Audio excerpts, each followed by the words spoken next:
옛날에 고집센 사람과 아주 똑똑한 사람 두 사람이 있었습니다. 두 사람 사이에 다툼이 일어나는데 그 이유는 고집센 사람이 4 곱하기 7은 27이라고 우기는 거고 똑똑한 사람은 당연히 4 곱하기 7은 28이라고 주장을 한 겁니다. 싸우다가 답답해진 이 두 사람이 우리 원님한테 가서 시비를 가려달라고 말하자 이렇게 했습니다. 고 원님한테 가니까 이게 한심해 보이는 거죠. 두 사람을 보다가 고집센 사람한테 먼저 원님이 말했습니다. 4 곱하기 7은 27이라고 네가 그랬느냐? 그러니까 네, 당연한 사실을 당연하게 말했는데 글쎄 이놈이 28이라고 우기지 않습니까? 말도 안 되는 소리를 하죠. 그러자 고의 원님이 이렇게 판결했습니다.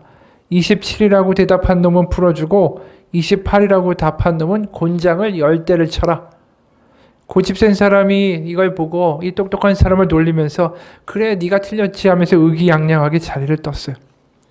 똑똑한 사람이 이 곤장을 맞으면서 억울하다고 하소연하니까 원님이 이렇게 대답하는 거예요. 4 곱하기 7 27이라고 말하는 아둔한 놈이라고 싸운 네 놈이 아둔한 놈하고 싸운 네 놈이 더 어리석은 놈이다. 그러면서 때렸다라는 거죠. 이 이야기를 보면서 그런 생각이 들었어요. 우리도 그렇다라는 거죠. 올 한 해를 돌이켜보면 참 이 어이없고 아둔한 일들 가지고 씨름하다가 우리의 세월을 허비한 적이 얼마나 많은지 몰라요. 지나보면 지금 1년 지나서 지금 과거 1월 달의 일들을 생각해 보면 참 내가 그때 뭘 때문에 울긴 했는데 억울해하긴 했는데 기억도 안 나는 일들이 얼마나 많은지 몰라요. 그런데도 그 당시에는 그게 전부인 것처럼 아둥바둥하고 그것 때문에 분해하고 그것 때문에 잠 못 자고 그랬던 일들이 얼마나 우리 삶에서 많은지 모릅니다. 근데 생각해보면 그 누구도 그렇게 살고 싶어하는 사람은 하나도 없죠. 우리의 인생을 어리석게 낭비하고 후회할 일을 만들면서 살아가고 싶은 사람은 단 하나도 없습니다. 그런데도 왜 지나보면은 나중에 후회할 일을 왜 번번이 우리는 반복하는 걸까요? 왜 그 당시에는 좀 다르게 생각하지 못하고 어른답게 생각하지 못하고 왜 그렇게 행동하고 그렇게 답답하게 살았을까요? 사실 우리의 삶에서 그러한 일들을 재현하지 않는 유일한 방책은 사실은 한 가지뿐이에요. 그 당시에 드는 내 생각과 내 기분과 내 감정에 휘둘리지 않고 그 자리에서 한 걸음 뒤로 물러나서 바라보는 것뿐이죠. 어느 미국 작가의 글이에요. 1950년대에 dobson이라는 사람이 있었는데 이 사람은 일본 도쿄에 합기도 무술을 처음으로 배운 몇 안 되는 미국인이었다. 어느 날 오후에 이 dobson이 지하철을 타고 귀가를 하는데 인사불성으로 취한 한 사내가 타더니 다른 승객들을 위협했다.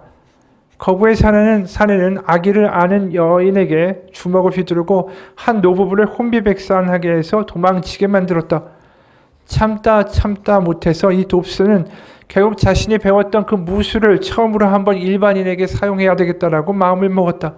이 dobson이 자리에서 일어나자 취객이 그를 노려보면서 고함을 질렀다.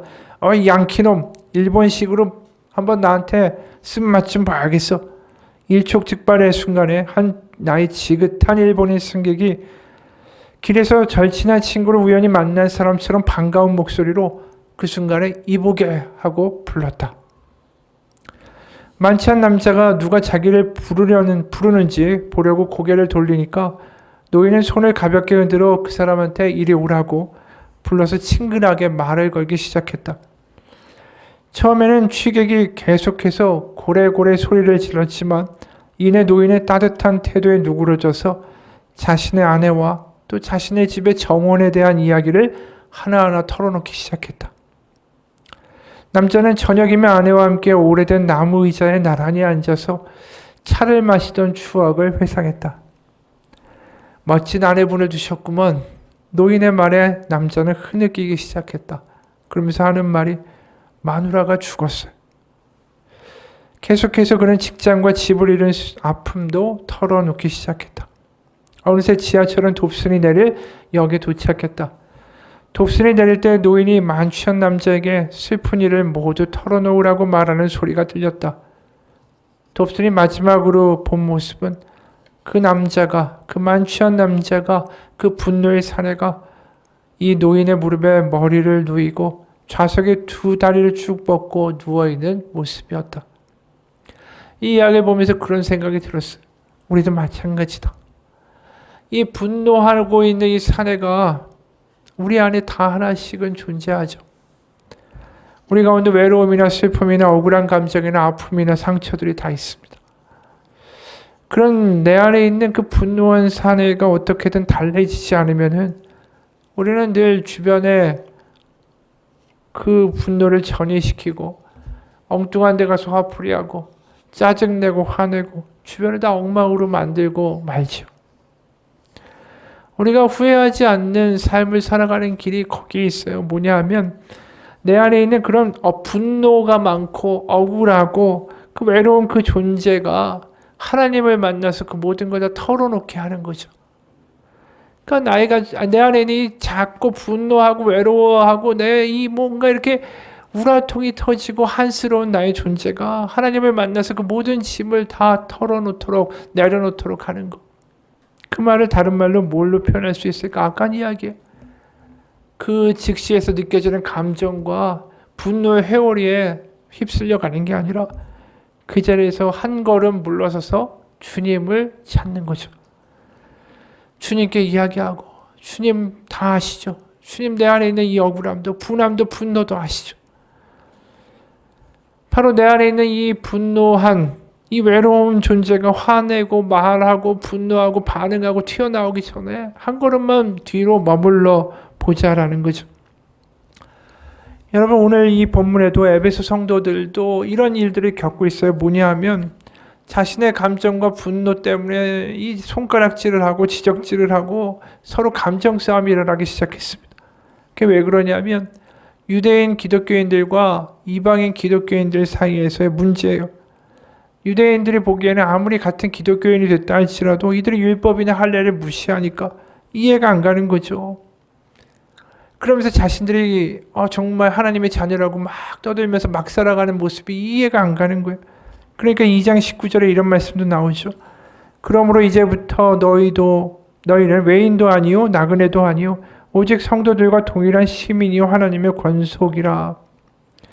그러니까 유대인 기독교인이냐 이방인 기독교인이냐의 문제가 아니라 그걸 가지고 다툰 문제가 아니라 민족적인 정체성을 뛰어넘어서 이제 예수 그리스도 바로 그분을 통한 하나님의 자녀라는 정체성 하나만 있는 거다 이야기를 하는 거예요. 그러니까 상대방이 마음에 안 들어요. 이해가 안 가요. 답답해요. 저 사람 저렇게 하면 안 될 것 같고 같이 있는 것조차가 막 짜증이 날 때마다 한 걸음 뒤로 머물러서 한 걸음 뒤로 물러나서 한번 생각해 보라는 거죠. 하나님 안에서. 그러면은 내가 저 사람은 이방인 기독교인이고 난 유대인 기독교인이란 그걸 넘어서서 우리 다 하나님의 자녀라는 정체성 안에서 뭔가 다른 생각을 할 수 있게 된다는 거죠. 우리도 마찬가지예요. 분노할 일처럼 보이지만 한 걸음만 뒤로 물러나서 하나님 안에서 보게 되면 그게 그렇게 중요하지 않다라는 것을 깨닫게 될 때가 많습니다. 사실 유대인 기독교인과 이방인 기독교인의 갈등의 문제는 나중에 기독교 안에서도 나타나요. 중세 시대에 가보면 성찬식과 세례를 가지고 어떻게 이해해야 되는가 신학적인 논쟁이 벌어집니다. 그러면서 갈등이 생기고 서로 간에 다툼이 생기죠. 그러다가 침례교, 장로교, 루터교가 다 쪼개지게 된 거예요. 그러나 한번 생각해 보세요. 우리가 하나님 앞에 나아가서 저는 루테오 교인입니다. 저는 성결교인입니다. 저는 장로교인입니다. 그게 하나님 앞에서 뭐가 중요하겠어요? 아니죠. 결국 중요한 건 하나뿐 아니겠어요? 나는 그리스도인입니다. 이거 하나뿐이죠. 그거 빼면 나머지는 다 쓰잘데없는 무의미한 논쟁일 뿐이라는 거죠. 여러분 우리가 내 자리에서 그냥 감정에 어떤 이 소용돌이에 휘말려 가지고 그냥 막 거기에 내 자아가 흔들리는 그러한 상황 가운데 뭘 말하고 대응하고 이 생각하고 반응한다는 게 얼마나 후회할 일인지 몰라요. 그러니까 한 걸음만 뒤로 물러나서 하나님의 관점과 하나님 앞에서 생각을 해보다 보면 이게 좀 달라 보일 때가 참 많다라는 거죠. 작가 마이클 야코넬리라는 사람이 자신의 책에서 어린 시절의 이야기 하나를 썼는데 전에도 한번 한 이야기인데 지적장애를 가진 소녀가 예배 시간에 성경 봉독을 하려고 앞에 나갔습니다. 다른 사람들보다 몇 배 시간을 걸려서 앞으로 나갔고 몇 시간을 걸려서 더 많은 시간을 걸려서 이 성경을 읽었습니다. 그나마 다행인 것은 이 소녀가 회중이 참 이것을 보면서 지겨워하고 답답해하고 한심해하는 그 경멸의 얼굴을 알아채지 못한다라는 것, 그게 다행이었던 거예요. 예배를 마치고 그 교회 담임 목사님은 이 교회 대표들한테 불려갔습니다. 그러면서 이 분노하는 이야기를 들었어요. 어떻게 저런 아이가 성경을 읽을 수가 있습니까? 이 거룩한 예배에 저런 아이가 성경을 읽는 곳이 아니라고요. 조심하세요. 여러분, 한 걸음만 뒤로 물러나서 하나님 안에서 생각해 보면 이렇게 말하는 게 얼마나 한심한 이야기를 이 사람들이 하고 있는지를 알게 되지 않습니까? 여러분, 우리가 한 걸음만 뒤로 물러나서 하나님 안에서 뭔가 바라볼 수 있는 우리의 마음과 시각이 우리의 인생을 바꿀 수가 있어요. 어느 미국 중서부 지역에 출신의 상원 의원이 있었습니다. 그 상원 의원의 아버지가 목사님이었는데 어느 날 이 연로한 목사님이 워싱턴에 있는 아들의 집을 방문하게 됐습니다. 마침 이 아버지 목사님이 그 아들의 집에 머물고 있을 때 남미 출신의 이 남미 국가의 외교관이 방문을 했어요. 그날 이제 저녁 예배를 마치고 이제 아들 집으로 돌아오던 목사님이 이 남미의 외교관을 마주쳤습니다. 그리고 대뜸 이렇게 물어봤어요. Are you a Christian? 그러니까 당신은 그리스도인이냐고. 그러니까 이 외교관이 이런 질문을 갑자기 던지니까 당황했지만 자세를 바르게 하고 이렇게 대답했어요. I'm a Catholic. 나는 카톨릭 교인이라고. 그러니까 이 노 목사님이 뭐라고 대답을 했냐면 이 외교관 어깨에다가 손을 얹고서 이렇게 말하는 겁니다. 좋습니다. 그런데 나는 당신이 카톨릭 교인인지 개신교 교인인지에는 관심이 없습니다. 당신의 영혼은 어떤 자리에 있습니까? 이 외교관이 이 질문에 또한 대답도 하지 못하고 굿나잇이라는 말만 하고 이제 돌아갔어요. 근데 그 다음날 그 연로하신 목사님이 갑자기 하나님의 부르심을 받아 세상을 떠났습니다. 이 소식을 들은 이 남미 외교관이 꽃을 보내고 조의를 표하려고 이제 장례식에 왔습니다. 그리고 목사님의 입관 절차가 다 끝났는데 자신의 가족들과 함께 이 목사님의 얼굴을 한번 볼 수 있게 해달라고 부탁을 하는 겁니다. 그래서 이 외교관이 그 목사님, 돌아가신 목사님 관 앞에 앉아가지고 그 목사님의 손등에다가 입을 맞춘 다음에 꽃다발을 받치고 어린아이처럼 펑펑 울기 시작했어요. 그리고 나서 이런 말을 방에서 나온 다음에 하는 거예요. 저 목사님은 내 생애에서 나의 영혼의 상태에 대해서 질문한 최초의 사람이었다고. 그러니까 이 목사님이 볼 때는 이 사람이 카톨릭 교인인지 뭐 스스로 개신교 교인인지 이게 중요한 게 아니에요. 당신은 정말로 하나님 안에서 사는 그리스도인입니까? 이걸 물어본 거예요. 그러니까 우리가 그리스도인으로 정말 살고 있습니까? 늘 똑같은 말과 똑같은 반응과 똑같은 태도와 똑같은 그런 상황에서 똑같이 화내고 똑같이 외로워하고 결국은 똑같은 감정으로 맨날 돌아오는 우리의 모습들을 우리가 반복하고 있다면 우리는 새로운 피조물이다. 새로운 사람이다. 라는 이 하나님의 복음의 이야기가 나에겐 정말 적용되는 것인지 다시 한번 생각해 볼 필요가 있다는 거죠. 여러분, 새 사람이 된다는 거, 새로운 피조물이 된다는 게 다른 게 아니에요. 내 힘으로 하는 건 아니죠. 하나님이 내 안에서 이루시는 역사입니다. 그럼 내가 해야 될 일은 뭐겠어요? 한 걸음 뒤로 내가 물러나는 거예요. 내가 물러나고 내가 아니라 내 안에서 주님이 말씀하시고 이 상황에 대해서 대응하시고 바라보시도록 나를 내어드리는 것. 그게 내가 할 일이에요. 그게 그리스도인입니다. 그리스도인은 뭐 내가 그리스도를 믿어요. 내가 교회에 나가요. 내가 뭐 교회에서 무슨 활동을 해요. 내가 집사예요. 이게 그리스도인이 아니라 내 삶에 부딪히는 상황 가운데서 내 자리를 하나님께 양보하고 한 걸음 뒤로 물러나는 사람들이 그리스도인인 거예요. 그게 변화의 능력의 시작이에요. 왜냐하면 내가 그리스도인으로 다르게 살겠다 결단한다고 해서 내가 변화될 수 있을 것 같습니까? 안 되죠. 우리가 예배 시작하면서 올 한 해를 돌아보며 하나님 앞에 기도하잖아요. 그럼 우리는 똑같은 죄를 또 짓고 맨날 제자리에서 변화되지 않는 것 같고 하나님 앞에 신앙을 해서 결단하지만 그 결단을 지켜낼 만한 깜냥과 능력과 의지도 부족한 사람들이에요.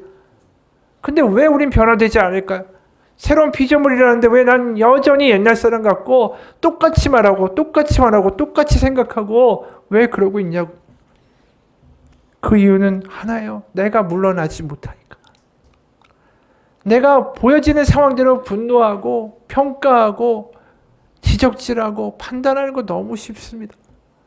근데 내가 안에 있는 그 판단의 주체가 우리가 첫 번째 예화에 이야기한 것처럼 그 분노한 사내같이 감정적이고 상처있고 엉망인 사람이면 내가 생각하고 판단하고 반응하는 것이 과연 옳은 반응이고 주변 사람 행복하게 만드는 거겠냐고요? 그렇지 않지 않습니까? 여러분, 그리스도인은 그리스도께 항복한 사람입니다. 어떤 상황이든 간에 부딪혔을 때 내 자신이 물러나고 그리스도께 항복하고 그리스도께 그 자리를 내어드리는 사람. 그래서 주일날 교회를 왔다 갔다 한다고 해서 그리스도인이 아닌 겁니다. 성당이든 교회를 다닌다는 게 중요한 게 아니라 내 마음의 공간을 내어드리고 내가 거기서 한 발자국 물러날 수 있을 때 그때 그리스도인의 변화가 시작되는 거예요. 그게 주님이 우리 가운데 역사하실 수 있도록 우리의 삶을 내어드리는 믿음의 고백이고 믿음의 시작이 되는 거죠. 노숙자 사역을 열심히 해온 사모님이 이런 경험을 고백합니다. 묵직한 우편물 한 통을 받았다. 5장이나 쓴 그 편지에는 처음부터 끝까지 나를 난도질하는 글이 적혀 있었다. 글이나 말이 비수라고 하더니 나는 그 글에 온몸을 찔려 피가 철철 흘리다가 쓰러질 것 같았다. 그 글들은 한마디로 너는 노숙자들을 빙자하여 너의 배만 불리는 나쁜 도둑이라는 글이었다. 그 편지를 다 읽어갈 무렵에 내 손은 나도 모르게 부들부들 떨고 있었다. 그것은 나의 피를 거꾸로 솟아오르게 하는 아주 능력이고 모욕이었다. 그래서 사모님은 너무 화가 나가지고 그 자리에서 하나하나 그 편지에 대한 반론을 적기 시작했습니다. 말할 수 없는 수치와 모멸감이 막 누르니까 자기를 누르니까 막 치가 떨리는 거예요. 2시간 동안 쉬지 않고 반론을 쓰니까 15장의 편지가 됐습니다. 일반 편지 봉투에 들어가지도 않을 정도로 두툼한 그 종이들을 서류 봉투에다가 쑤셔넣고 우체국으로 날려가서 봉투를 풀로 붙이고 우표만 붙이면 되는데 그때 갑자기 주님의 음성이 들리더라는 거예요. 딸아, 그렇게 할 말이 많더냐. 순간 멈칫하면서 두툼한 봉투를 내려다보고 있는데 또 이런 말씀을 하시더라는 거예요. 나는 얼마나 할 말이 많았겠니. 그러나 나는 곤욕을 당하여 괴로울 때도 입을 열지 아니하였고 도수장으로 끌려가는 어린 양과 같이 털 깎는 자 앞에서 잠잠한 양같이 입을 열지 아니하였다. 이사야 말씀이죠. 나는 그 말씀 가운데 그 자리에 서서 말없이 오열하였다. 그리고 그에게 썼던 15장의 편지를 찢어서 쓰레기통에 버렸다.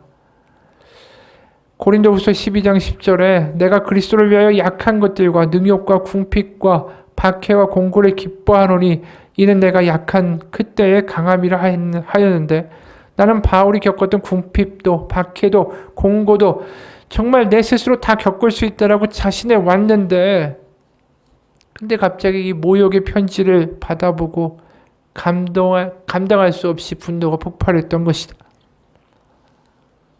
주님은 가장 자부심을 가졌던 일이 여지없이 무너져 내릴 때도 변명할 말이 많아 수백 장이 달할 때에도 그 능력을 참아내는 정도가 아니라 그 능력을 기뻐해야 한다라고 하셨는데 어찌됐든 나는 능력이라는 수치라는 모욕이라는 몸살을 끙끙 앓고 있었다.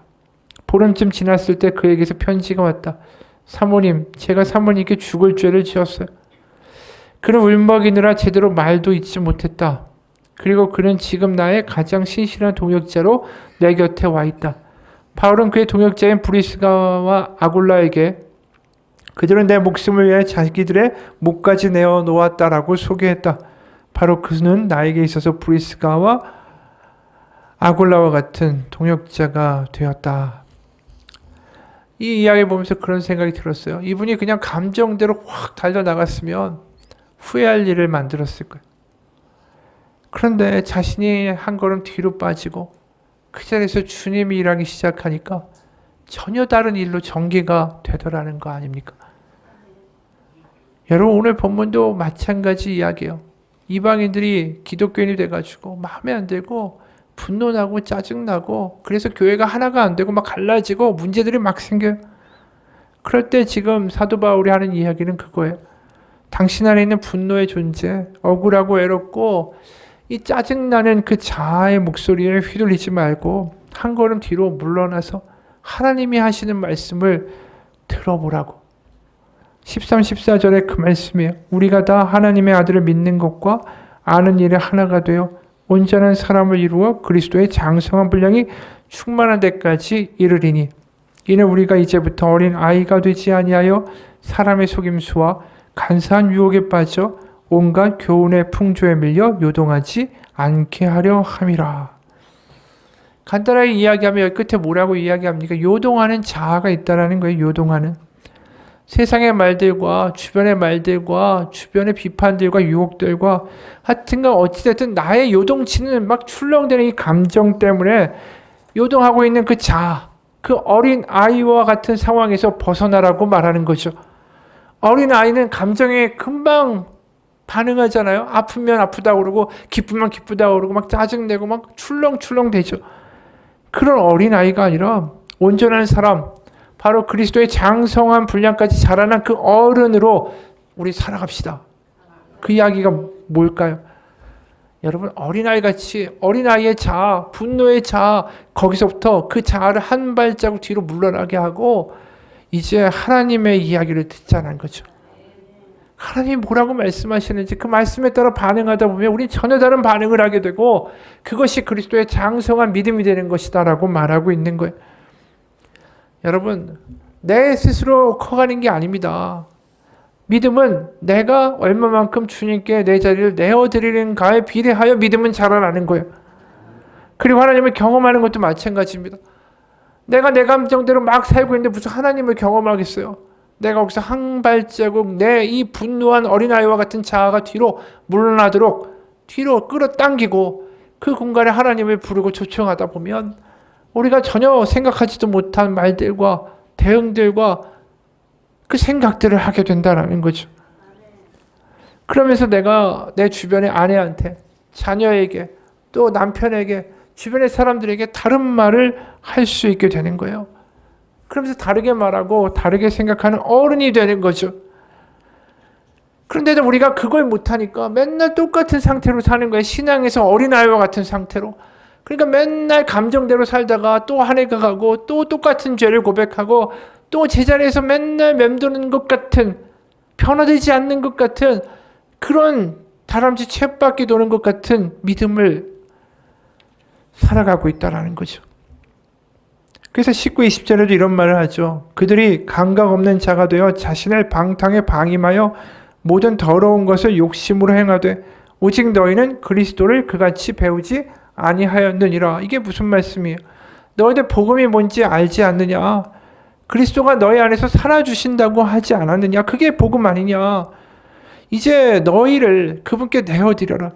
너의 그 자아는 한 발자국 뒤로 물러나고 주님께 그 자리를 내어드릴 때 그것이 네가 변하고 너 주변을 변화시킬 수 있는 그리스도의 복음 아니냐? 이 이야기를 하는 거죠. 여러분, 우리가 후회하지 않으려면 한 걸음 뒤로 물러서는 것밖에 없습니다. 그러면서 우리는 내가 다르게 생각하고 다르게 반응하고 말씀대로 살아갈 때 얼마나 놀라운 일들이 벌어지는지를 경험하게 될 것입니다. 여러분, 우리가 그렇게 주님을 붙잡고 주님 앞에 엎드리고 그분을 모시고 살아가야 하는 장소가 예배당이 아니에요. 근데 사람들이 많이 착각해요. 예배당에서 어떻게든 주님을 붙잡고 간구하고 기도하고 주여 주여 주여 소리 지르지만 정말 내가 한 걸음 뒤로 물러나서 내 안에서 정말 주님을 바라보며 주님이 앞서가시게 해야 되는 곳은 우리의 삶의 현장입니다. 그게 가정이고 그게 일터가 되어야 되죠. 한 이야기를 소개합니다. 미국의 한 회사원이 뉴욕에서 아주 중요한 미팅이 있었대요. 그걸 마치고 자기 팀 동료와 함께 공항으로 가려고 거리로 나왔습니다. 근데 그날이 금요일 저녁이었어요. 교통체증이 너무 심하니까 택시를 잡는 게 거의 불가능했습니다. 그러다가 기적적으로 빈 택시 하나를 발견했고 다른 동료들이 쏜살같이 달려가서 그 택시를 잡아탔습니다. 근데 이들이 막 너무 빨리 달려가는 바람에 그때 길가에서 장사하고 있던 노점상의 야채 과일 박스를 발로 걷어차게 된 거예요. 그러니까 과일과 야채가 바닥에 막 내동댕이 쳐진 거죠. 하지만 일행 중 어느 누구도 개의치 않고 빨리 택시에 올라탔습니다. 근데 이 사람만 그걸 못하겠는 거예요. 그 자리에 멈춰섰습니다. 동료들이 외칩니다. 빨리 타라고. 이 택시 못 타면 비행기 놓친다고. 그 말에도 불구하고 나를 빼놓고 먼저 가라고. 일행을 보낸 다음에 이분이 노점상 할머니한테 다가가니까 그 할머니가 울고 있더랍니다. 자세히 가서 봤더니 앞을 바라보지 못하는 시각장애자였어요. 앞을 보지 못하는 할머니가 어떻게 그 길바닥에 떨어진 과일과 야채를 주워 담겠습니까? 그러니까 울 수밖에 없는 거죠. 근데 그 할머니를 위로해드리면서 땅바닥에 떨어진 야채와 과일을 하나하나씩 다 주웠습니다. 수많은 사람들이 이들의 곁을 지나갔지만 아무도 이들의 행동에 관심조차 갖지 않았어요. 그래서 그 야채와 과일을 다 정돈해서 상자에다 넣어놓고 지갑에서 돈을 꺼내서 할머니 손에 쥐어주면서 이렇게 말했어요. 할머니, 이 돈이면 오늘 손해보신 거 어떻게 충분히 해결이 될 것 같습니다. 그랬더니 할머니가 이렇게 물었대요. Are you Jesus? 당신이 예수님이냐고. 이 말을 듣고 당황한 그는 나는 절대 예수님이 아니라고. 근데 시각장애인 할머니가 이렇게 말했어요. 아까 노중 가판대가 넘어지고 과일과 야채가 땅에 떨어질 때 내가 도움을 청할 유일한 분은 예수님 한 분밖에 없었다고. 그래서 예수님한테 기도했다고. 예수님 나에게 다가오셔서 제발 나를 도와달라고. 그랬는데 그 기도의 응답처럼 당신이 와서 날 도와줬으니까 당신은 예수님이 틀림없다고. 이렇게 말하는 거예요. 그날 밤에 이 사람이 결국 비행기를 놓쳤죠. 집에 돌아가지 못하고 하룻밤 호텔에서 더 지내면서 자기 자신한테 이런 질문을 던졌대요. 누군가가 당신을 예수님 같다고 착각하게 했을 때가 언제인가라고요. 여러분, 우리 인생에서 그리스도인으로 살아봐야 되지 않겠습니까? 언제까지 하나님이 그저 나를 필요할 때마다 도와주는 분으로 생각하고 살아갈 것입니까? 주말만 지키는 썬데이 크리스찬이 아니라 뭔가 그리스도인으로 살아봐야 되지 않겠어요? 새로운 피조물이라고 말씀하시는 그 복음의 이야기가 뭔지 경험해 봐야 되지 않겠습니까? 물론 세상을 살다 보면 내가 그리스도인으로 살려고 해도 세상이 우리를 흔들어댈 때가 많습니다. 내가 결단하고 결심하고 그래 내가 그리스도인으로 살아야지. 그래도 힘들게 하죠. 하지만 앞서 이야기한 대로 우리의 의지나 우리의 결단으로 그리스도인이 되는 게 아닙니다. 단순히 내 의지로 내가 그리스도인, 그리스도처럼 살겠다. 이게 가능한 이야기가 아니죠. 만약에 내 의지로 그렇게 살아야 된다고 하면 그건 복음이 아니라 율법이 되는 거예요. 그 순간부터. 복음은 뭐냐 하면 내가 그리스도처럼 살아가는 게 아니라 그분이 내 안에서 사시면 그게 된다라는 게 복음인 거예요. 내 힘이 아니라 그분의 성령으로 우리 가운데 살아주시고 말씀하시고 떠올리게 하시고 말씀이 기억나게 하시고 다르게 살아갈 수 있는 힘과 마음을 주신다라는 거죠. 로마서 8장 2절이에요. 그리스도 예수 안에 있는 생명의 성령의 법이 죄와 사망의 법에서 너를 해방하였다고.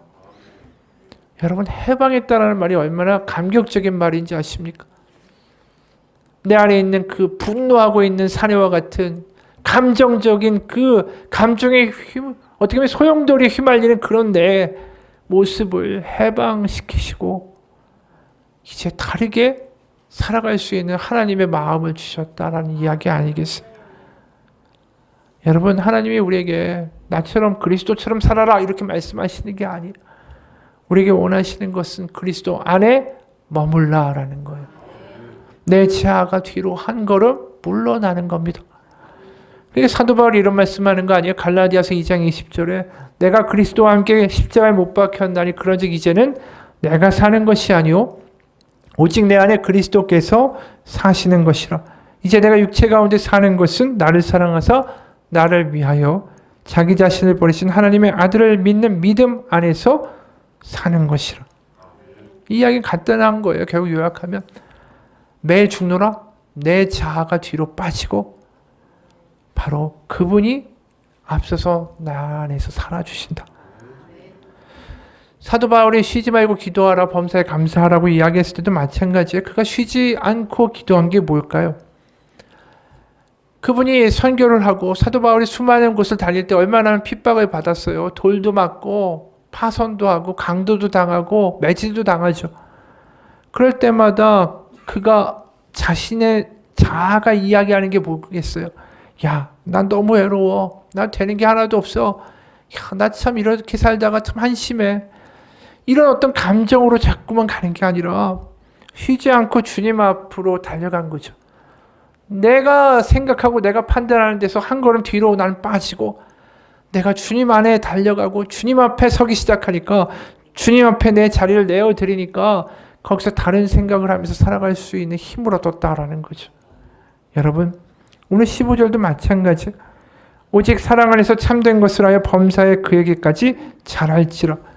이 말씀을 표면적으로 보면 굉장히 어려운 이야기를 하시는 것 같아요. 잘해야 된다. 착한 것을 해야 된다. 근데 이 구절의 핵심은 이게 아니에요. 어디 있는 걸까요? 바로 사랑 안에서. 그리스도 안에서. 그 말이 핵심인 거예요. 내가 그분 안에 거하려고 하면, 내가 한 걸음 뒤로 물러서면 그분이 일하시기 시작합니다. 요한복음 15장 4절 5절의 말씀이 바로 그겁니다. 내 안에 거하라. 나도 너희 안에 거하리라. 가지가 포도나무에 붙어있지 아니하면 스스로 열매를 맺을 수 없음같이 너희도 내 안에 있지 아니하면 그러하리라. 나는 포도나무에 너희는 가지라. 그가 내 안에 내가 그 안에 거하면 사람이 열매를 많이 맺나니 나를 떠나서는 너희가 아무것도 할 수 없음이라. 그분 안에 거하면 열매를 맺게 하시는 것은 그분의 책임이에요. 내가 책임질 일이 아닙니다. 그럼 뭐야? 나는 매달려 있는 거죠. 내가 한 걸음 뒤로 물러나고 주님께 드리는 거. 그 마음의 공간을 주님께 드리는 거. 그럼 주님이 하시겠죠. 여러분, 우리가 실망할 일이 많을지도 몰라요. 외로운 일이 나타날지도 몰라요. 분노할 일이 생길지도 모릅니다. 걱정할 일이 생길지도 모릅니다. 하지만 그 감정의 회오리 속에 나를 가만히 놔두지 말고요. 거기서 한 걸음 뒤로 물러나서 그 자리를 주님께 내어드리십시오. 그럼 반드시 하나님이 하십니다. 왜냐하면 너희는 나를 떠나서는 아무것도 할 수 없다라고 약속하셨기 때문이에요. 오늘 24, 25절도 마찬가지입니다. 너는 유혹의 욕심을 따라 썩어져가는 구습을 따른 옛사람을 벗어버리고 오직 너의 심령이 새롭게 되어 하나님을 따라 의와 진리의 거룩함으로 지으심을 받은 새 사람을 입으라. 여기도 새롭게 한다는 게 내가 주체가 아니죠. 새롭게 하심을 받는 수동태의 이야기예요. 새롭게 된다라고. 그러니까 옛사람을 벗고 이미 지으심을 만들어 놓으신, 이미 마련해 놓으신 새 사람을 입기만 하면 심령은 새롭게 될 거라는 거죠. 그러니까 우리가 해야 되는 게 아니라 우리는 자꾸 나아가고 드리는 걸 내가 해야 되는 것뿐이에요. 그게 얼마나 대단한 복음이고 대단한 약속인지 아십니까? 그래서 복음이라고 부르는 거예요. 윤정옥 시인이 어떤 도둑질이라는 글을 썼는데 여기 이런 내용이 있어요. 부끄러운 고백이지만 지금껏 나는 칠순 노무의 김치를 먹고 있다. 노무는 마치 음식 비법을 전수하기 싫은 이름난 식당 주인처럼 내가 개입할 틈도 주지 않고 김장을 다 해버린다. 김장에 왔으니까 가져가거라. 돌멩이 맞을 소리지만 그럴 때마다 나는 왜 그랬냐고, 날 부르지 그랬냐고 말만 하면서 1시간 후에는 소요산쯤을 지나가고 있다. 차로 1시간 반 거리, 철 대문을 요란스럽게 열고 들어가서 고구마, 김치, 마늘, 만두, 가래떡을 한아름 들고 나온다. 그렇게 도둑질을 당당하게 하고 나온다. 아마 나는 엄마의 인생에서 알토란과 같은 시간을 뻔뻔하게 도둑질했을 것이다.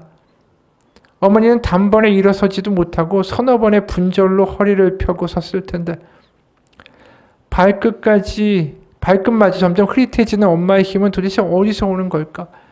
지금껏 바위 덩이를 지고 무심한 산을 올랐듯이 오르는 것밖에는 알지 못하고 할 수 있는 것도 없다고 갈퀴 같은 손 펴볼 틈 없이 여전히 뭔가를 만들고 있고 그래서 발화된 생명을 키우고 있는 거다. 여러분, 이 글을 보면서 그런 생각이 들죠. 자식은 칠순 노모가 끙끙거리면서 만든 김치와 만두와 온갖 음식들을 잔뜩 싸가지고 집으로 돌아옵니다. 그리고 미안한 마음이지만 죄송한 마음이지만 번번이 퍼주기만 하는 그 노모의 손길이 그 사랑이 자신한테는 생명이라고 말하고 있는 거예요. 여러분, 이게 하나님과의 우리의 관계 아닌가 싶어요. 우리가 이렇게 엉망인데 하나님 앞에 뻔뻔하게 나아가서 하나님의 은혜를 구할 수 있고 받아올 수 있는 그 근거가 어디 있습니까? 바로 예수 그리스도 그 아들의 십자가에 못 박아 죽게 하시고 끙끙 앓으시면서 우리 가운데 생명을 주셨기 때문인 거예요. 우리가 잘해서? 우리가 효자라서? 아닙니다. 우리가 자식이니까. 바로 예수 그리스도의 복음은 그렇게 값없이 우리 가운데 주어진 겁니다. 우리가 허물 많고 죄 많고 엉망이지만 그래도 하나님의 자식이라고 나아갈 수 있는 거, 그 은혜가 우리 가운데 값없이 주어진 겁니다. 그래서 우리가 해야 될 일은 뭐라고요? 그분께 나의 마음을 드리는 겁니다. 내 생각과 내 자아가 폭발하며 막 소용돌이 치는 그 자리에서 머물러 있지 않고 하나님 앞에 나아가면 됩니다. 그 자리를 하나님 앞에 내어드리면 됩니다. 그래서 고린도후서 5장 17절에 누구든지 그리스도 안에 있으면 새로운 피조물이라. 이전 것은 지나갔으니 보라 새 것이 되었도다. 여기에 뭐 착한 사람이어야지 새로운 피조물이라고 합니까? 아닙니다. 누구든지요. 착해야, 도덕적이어야, 능력이 뛰어나야, 뭐 배운 게 많아야, 직분이 있어야가 아니에요. 누구든지 어디에 있으면 그리스도 안에만 있으면. 여러분, 그리스도 안에 살아가는 삶이 우리 가운데 경험되길 원합니다. 내년에도 그리스도 안에 거하지 못하면 우리는 똑같은 실수를 또 반복하고 내년 송구영신 예배 때 똑같은 자리에 와 있을 거예요. 우리가 한 번에 변하지 않을지는 모릅니다. 하지만 그래도 한번 우리의 삶 가운데 내가 한 걸음 뒤로 물러나고 주님이 내 안에서 사시도록 하는 그 삶의 순간들을 경험해보고 그렇게 살아보십시오. 하나님은 지금도 우리 가운데 그걸 원하세요. 우리의 마음을 드리고 주님 앞에 나오기를. 탕자 아버지가 그거 기다리는 거 아닙니까? 돌아오고 내 앞에 오기만 하면 또 살 텐데.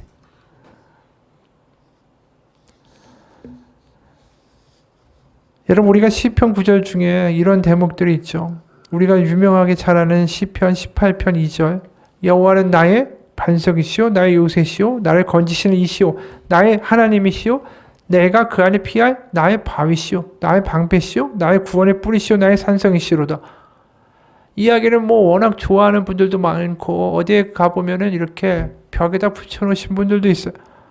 그리고 이 구절이 여기에만 나오는 게 아니라 시편 144편 2절에도 나와요. 여호와는 나의 사랑이시오, 나의 요새시오, 나의 산성이시오, 나를 건지시는 이시오, 나의 방패이시니 내가 그에게 피하였고 그가 내 백성을 내게 복종하게 하셨나이다. 근데 많은 사람들의 이 관심이 어디 가냐면 여호와는 나의 산성이고 바위고 피할 것이고 뭐 하여튼 방패고. 근데 여기서 가장 중요한 건 뭐냐면 방패다 산성이다 요새가 중요한 게 아니라 여기 중요한 핵심 단어는 피한다라는 거예요. 여러분, 그분 앞에 달려갔다라는 거예요. 지금 내 자리에서 가만히 있을 때 하나님이 지켜주고 내가 뭐 할 때마다 나 지켜주고 인도해주고 이런 얘기가 아니라 이 사람들은 위기가 있을 때마다 다윗은 그분에게 피했다, 나아갔다라고 이야기하는 거예요.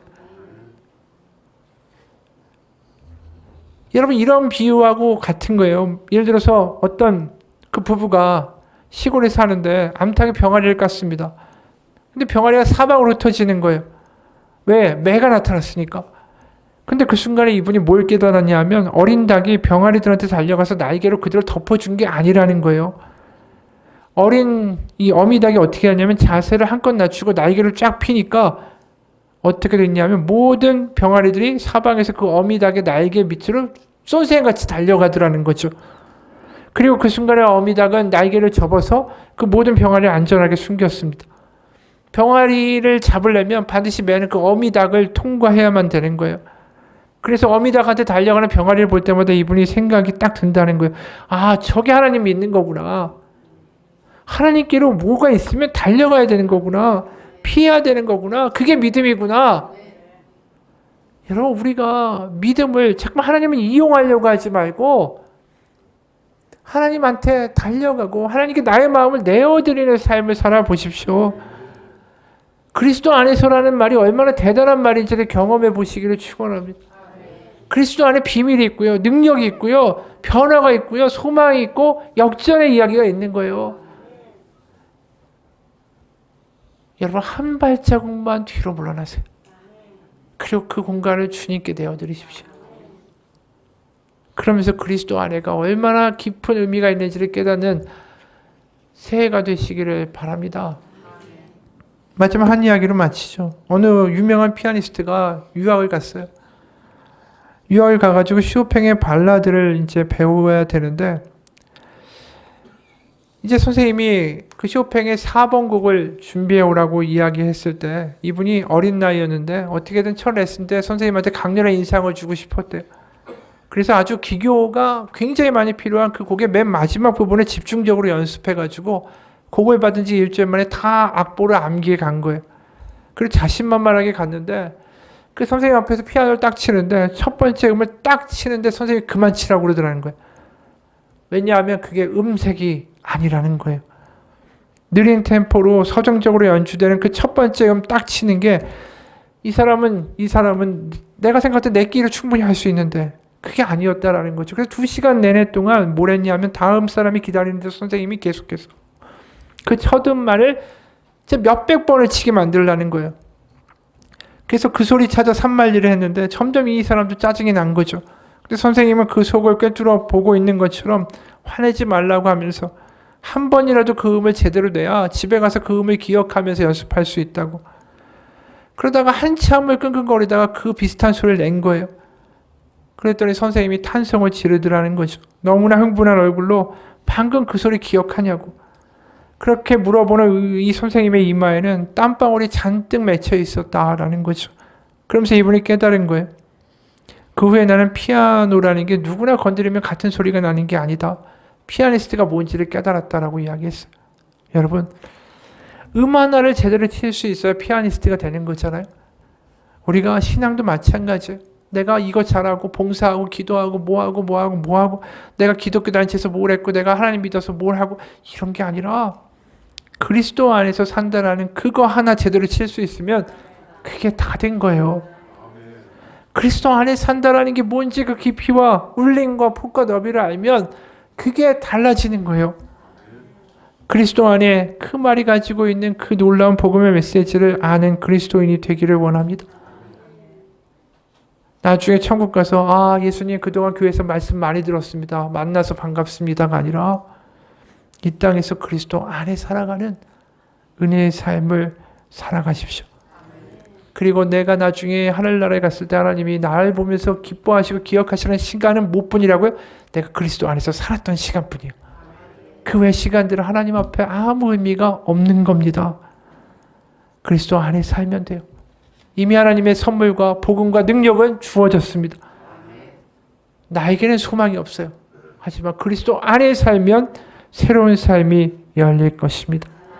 올 한 해 피난처가 되시는 예수님께 피하며 나는 한 걸음 뒤로 그 자리에 예수님이 사시기를 소원하며 살아가는 우리 그리스도인의 삶을 사시기를 주님의 이름으로 축원합니다.